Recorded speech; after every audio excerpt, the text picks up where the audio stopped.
Assalamualaikum warahmatullahi wabarakatuh. Segala puji hanya bagi Allah yang menghadirkan hidup bukan sekadar untuk dijalani, tetapi untuk disadari.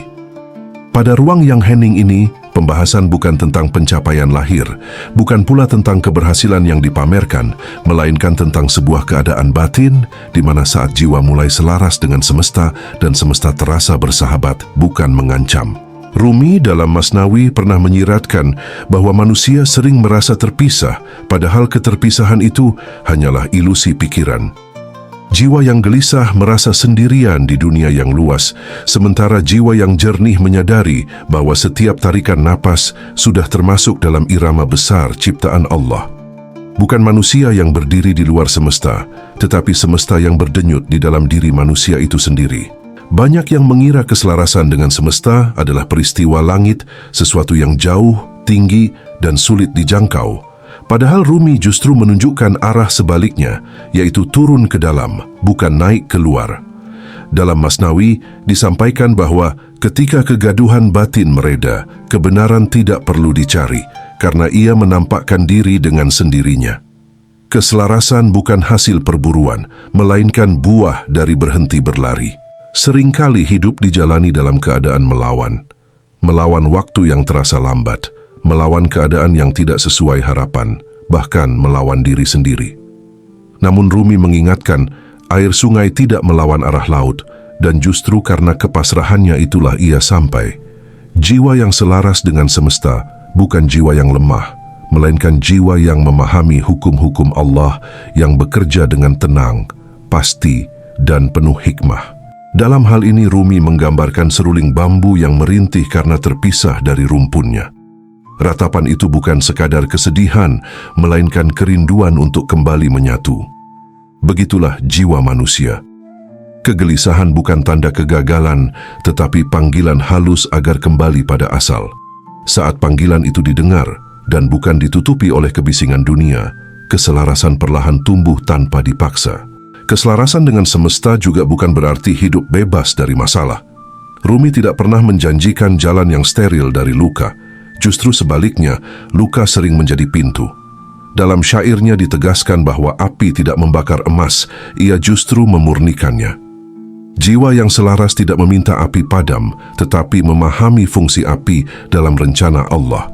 Dari sanalah ketenangan lahir, bukan karena keadaan berubah, melainkan karena cara memandang berubah.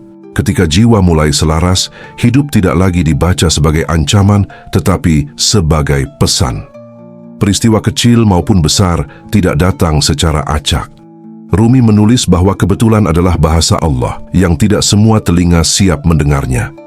Jiwa yang tenang mulai menangkap isyarat-isyarat itu bukan dengan logika yang ribut, tetapi dengan rasa yang jujur dan bening. Pada titik ini, pencarian berhenti menjadi ambisi dan berubah menjadi pengenalan. Tidak lagi sibuk bertanya kapan, mengapa, dan bagaimana seharusnya. Ada kepercayaan halus bahwa Allah tidak pernah terlambat dan tidak pernah salah alamat. Seperti yang disiratkan Rumi, apa yang ditakdirkan tidak akan meleset, dan apa yang meleset bukan bagian dari takdir. Maka pembahasan ini bukan untuk menambah pengetahuan, melainkan untuk mengingatkan sesuatu yang sebenarnya sudah dekat. Keselarasan bukan milik orang-orang tertentu, bukan hadiah bagi yang merasa suci, melainkan keadaan alami jiwa ketika tidak lagi menentang kehendak Allah. Saat itulah hidup berjalan lebih ringan, bukan karena beban berkurang, tetapi karena jiwa tidak lagi memikulnya sendirian. Selanjutnya akan dibahas 5 tanda keselarasan dengan semesta mulai tampak, bukan sebagai keajaiban yang mencolok, melainkan sebagai perubahan halus dalam cara memandang hidup, merespons keadaan, dan menerima waktu. Dan di sanalah semesta tidak lagi terasa jauh, karena sejak awal ia memang tidak pernah terpisah. Tanda pertama bahwa jiwa mulai selaras dengan semesta adalah munculnya rasa cukup yang tenang. Bukan cukup karena semua keinginan terpenuhi, tetapi cukup karena hati tidak lagi ribut menuntut dunia agar tunduk pada kehendaknya. Rumi dalam Masnawi memberi isyarat bahwa kelapangan bukan datang dari bertambahnya kepemilikan, melainkan dari berkurangnya keterikatan. Saat jiwa berhenti mengukur hidup dengan apa yang belum dimiliki, saat itulah ketenangan mulai menetap. Rasa cukup ini tidak identik dengan kemalasan atau penolakan terhadap usaha. Justru disinilah letak kematangan batin. Upaya tetap dilakukan, langkah tetap diayunkan, namun hasil tidak lagi dijadikan sumber identitas. Rumi menyiratkan bahwa bekerja dengan hati yang tergantung pada hasil hanya akan melahirkan kegelisahan, sementara bekerja dalam kesadaran kepada Allah melahirkan ketenangan, apapun akhirnya. Jiwa yang belum selaras selalu merasa ada yang kurang, meski dunia telah memberi banyak. Sebaliknya, jiwa yang mulai selaras mampu merasakan kelimpahan dalam kesederhanaan. Dalam Masnawi, Rumi menggambarkan bahwa orang yang haus tidak membutuhkan sungai, ia hanya membutuhkan seteguk air. Dunia sering menawarkan sungai, tetapi jiwa yang sadar hanya mengambil secukupnya, lalu berhenti. Rasa cukup ini juga tampak dalam cara memandang waktu. Tidak lagi terburu-buru mengejar masa depan dan tidak terus-menerus menyesali masa lalu. Ada kesadaran bahwa saat ini adalah tempat Allah sedang bekerja. Rumi berulang kali mengingatkan bahwa kegelisahan lahir dari pikiran yang terlalu jauh melompat, sementara ketenangan hadir ketika jiwa pulang ke saat ini. Ketika rasa cukup mulai bersemayam, perbandingan dengan hidup orang lain perlahan kehilangan daya cengkeramnya. Tidak lagi sibuk mengukur keberhasilan berdasarkan standar luar. Bukan karena merasa lebih tinggi, tetapi karena tidak lagi merasa perlu membuktikan apapun. Seperti yang disiratkan Rumi, bunga tidak berlomba dengan bunga lain untuk mekar. Ia mekar karena itulah kodrat yang Allah tetapkan baginya. Inilah tanda pertama yang sering luput disadari, karena ia tidak datang dengan gemuruh, melainkan dengan keheningan. Tidak ada pengumuman batin, tidak ada rasa istimewa yang mencolok. Hanya sebuah ketenangan halus saat menyadari bahwa hidup, dengan segala keterbatasannya, sudah cukup untuk dijalani hari ini. Dan pada saat itulah, jiwa mulai berjalan seirama dengan semesta, bukan melawannya. Tanda kedua bahwa jiwa mulai selaras dengan semesta adalah berkurangnya sifat reaktif terhadap keadaan.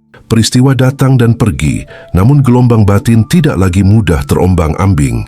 Emosi tetap hadir, rasa senang dan sedih tetap manusiawi, tetapi tidak lagi menguasai arah hidup. Rumi pernah mengingatkan bahwa penderitaan bukan lahir dari kejadian itu sendiri, melainkan dari penolakan batin terhadap apa yang sedang Allah hadirkan. Jiwa yang belum selaras bereaksi seketika, yaitu marah saat tidak sesuai harapan, kecewa saat rencana berubah, gelisah saat masa depan tidak pasti. Sebaliknya, jiwa yang mulai selaras memberi jeda. Ada ruang sunyi antara peristiwa dan respons. Dalam ruang itulah kebijaksanaan bekerja. Rumi menggambarkan bahwa jeda ini adalah pintu rahasia tempat cahaya masuk, sementara reaksi yang tergesa hanya mempertebal kegelapan batin. Dalam bahasa Rumi, api sering dijadikan simbol ujian. Api yang sama membakar jerami, namun memurnikan emas. Bukan api yang berbeda, melainkan kesiapan batin yang menentukan hasilnya.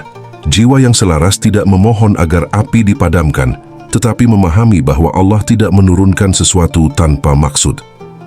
Dari pemahaman inilah lahir ketenangan di tengah tekanan.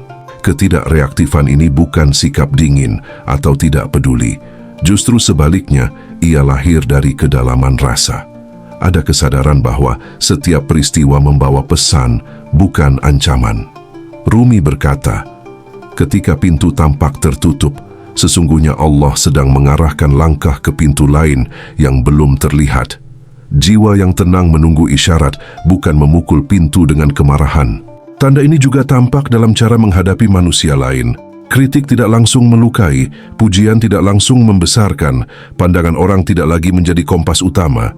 Siapapun yang menggantungkan hatinya pada penilaian makhluk akan selalu berada dalam ketidakpastian, karena makhluk sendiri tidak pernah tetap. Ketetapan hanya ada pada Allah. Saat sifat reaktif melemah, hidup terasa lebih lapang. Masalah tidak berkurang, tetapi beban batin berkurang. Jiwa tidak lagi sibuk melawan arus, melainkan belajar membaca arah. Seperti perahu yang tidak memusuhi sungai, melainkan memahami alirannya. Pada titik inilah, semesta tidak lagi terasa sebagai medan pertarungan, tetapi sebagai ruang pembelajaran yang penuh hikmah. Dan dari ketenangan inilah, tanda-tanda berikutnya perlahan muncul. Bukan sebagai pencapaian yang dibanggakan, melainkan sebagai perubahan cara hadir di dunia, lebih sadar, lebih jernih, dan lebih dekat kepada kehendak Allah. Tanda ketiga bahwa jiwa mulai selaras dengan semesta adalah lahirnya kejernihan dalam mengambil keputusan. Pilihan hidup tidak lagi lahir dari kegaduhan batin, bukan dari ketakutan akan kehilangan, bukan pula dari dorongan untuk mengejar pengakuan. Ada ketenangan halus sebelum melangkah, seakan hati mengetahui kemana arah harus dituju. Rumi berkata bahwa hati yang bening lebih dapat dipercaya daripada pikiran yang bising. Jiwa yang belum selaras sering terpecah. Satu bagian ingin melangkah, bagian lain takut tertinggal.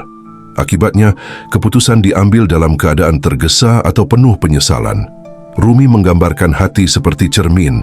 Selama ia tertutup debu nafsu dan kecemasan, pantulan kebenaran menjadi kabur. Bukan kebenaran yang hilang, tetapi kejernihan yang tertutup. Ketika jiwa mulai selaras, debu itu perlahan mengendap. Keputusan tidak selalu mudah, tetapi terasa lurus. Tidak banyak drama batin, tidak banyak pembenaran.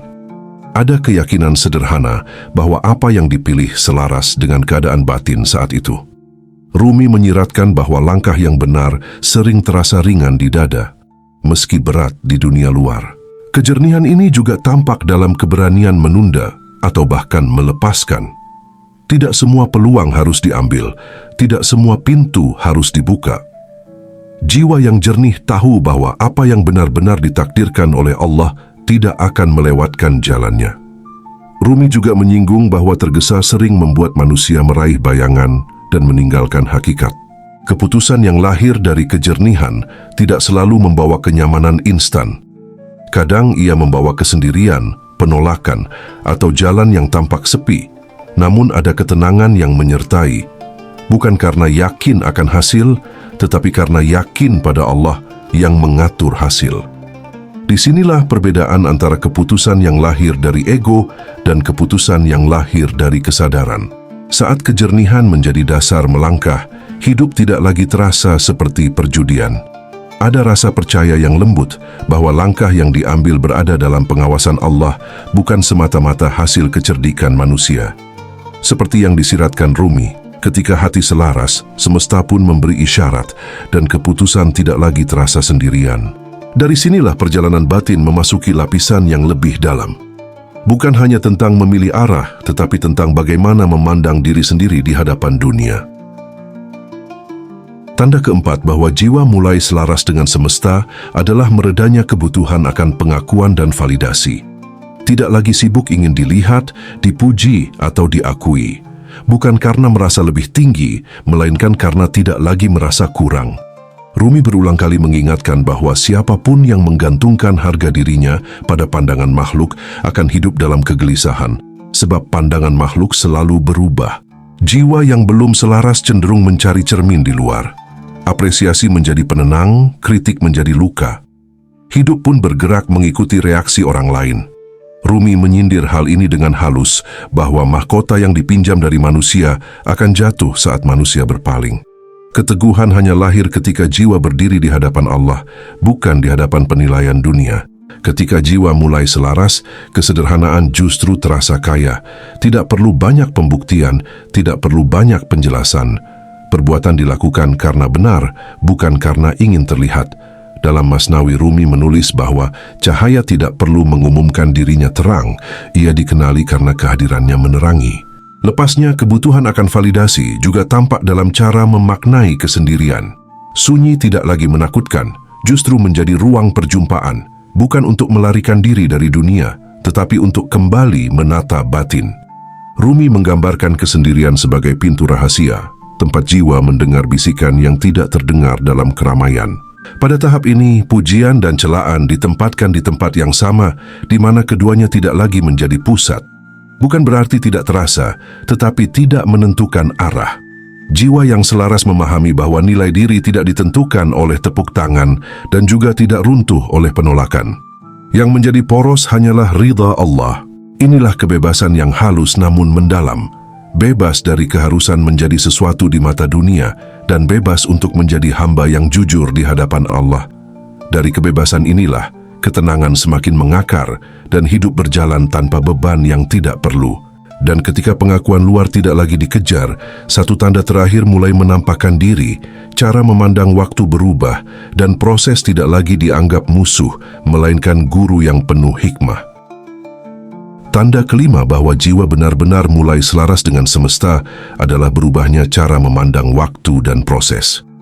Tidak lagi melihat waktu sebagai musuh yang harus dikejar atau dilawan.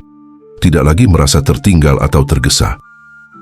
Ada kesadaran bahwa setiap fase hadir dengan hikmahnya sendiri.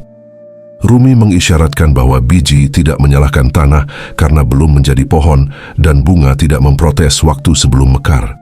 Jiwa yang belum selaras sering gelisah karena ingin hasil tanpa perjalanan. Ketika doa belum terjawab, hati bertanya dengan nada menuntut. Ketika usaha belum berbuah, muncul rasa gagal. Namun jiwa yang selaras memahami bahwa Allah bekerja melalui proses, bukan melompati hukum-hukumnya. Dalam Masnawi, Rumi menjelaskan bahwa ketergesaan adalah tirai yang menutup mata dari kebijaksanaan ilahi. Pada tahap ini, penantian tidak lagi identik dengan penderitaan. Menunggu menjadi bagian dari ibadah batin.